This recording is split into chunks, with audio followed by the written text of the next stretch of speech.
Red green online present. ISKCON নিয়ে আজকে একজন আইনজীবী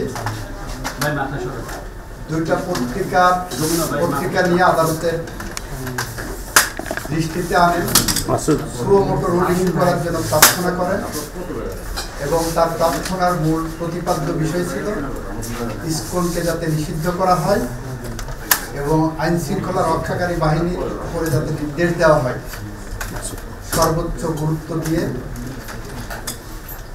এই ঘটনাটি তদন্ত করে দোষীদের আইনের আওতায় আনা এবং এমার্জেন্সি ডিক্লেয়ার করা হতো আগামী অন্তত 2 সপ্তাহ। এই পরিস্থিতিতে আদালত আমাকে ডেকে পাঠান। আমি আদালতের সামনে যে বলি ইসকনের ইস্যুটা যেটা এটা দুর্ভাগ্যজনক। যে আইনজীবী এটা এনেছেন তার হৃদয়ে যে রক্তক্ষরণ হচ্ছে, এই রক্তক্ষরণ বাংলাদেশের 18 কোটি মানুষের হৃদয়ে। এটা অনাকাঙ্ক্ষিত ঘটনা। এই ঘটনা একটি ক্রিমিনাল অফেন্স। সরকার গুরুত্ব সহকারে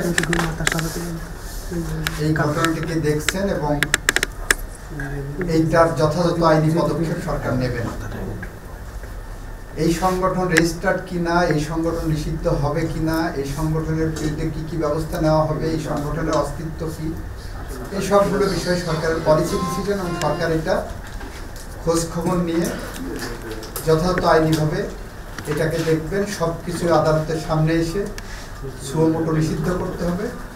এই প্রক্রিয়ার সাথে আপনাদের জুডিশিয়াল রিভিউয়ের যে অ্যাকশন সেটা যাওয়া উচিত না বলে আমি মনে করি। এটা সাংবিধানিক আইনের সাথে কতটুকু যাবে সেটা আমাদের বিবেচনা করতে হবে, আমাদের দেখতে হবে। এই কারণে এই রুলটা বা নির্দেশনাটা এখন প্রয়োজন আছে বলে মনে করছি না। এটা প্রিম্যাচিউর।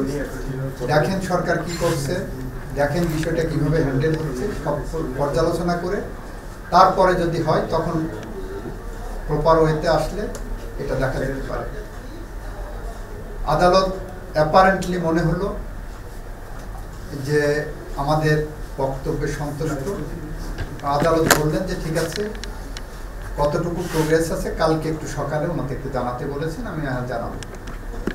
এই আজকের ঘটনা। আচ্ছা, আরেকটা বিষয় হলো আপনি এই আইনজীবী মৃত্যুর ঘটনায় আপনার কাছে বেশ কয়েকজন তাদের উদ্বেগের কথা, কষ্টের কথা বলতে এসেছেন। আপনারা কিছু সিদ্ধান্ত নিয়েছেন, একটু জানাবেন? আমরা কোনো সিদ্ধান্ত এখনো নেইনি। আমি বার কাউন্সিলের পদাধিকার বলে বার কাউন্সিলে আমি সভাপতি। বাংলাদেশের প্রতিটা আইনজীবীর অভিভাবক হিসাবে আমার একজন আইনজীবী ভাই যখন মারা যান তখন এটা আমারও হৃদয়ে রক্তক্ষরণ হয়।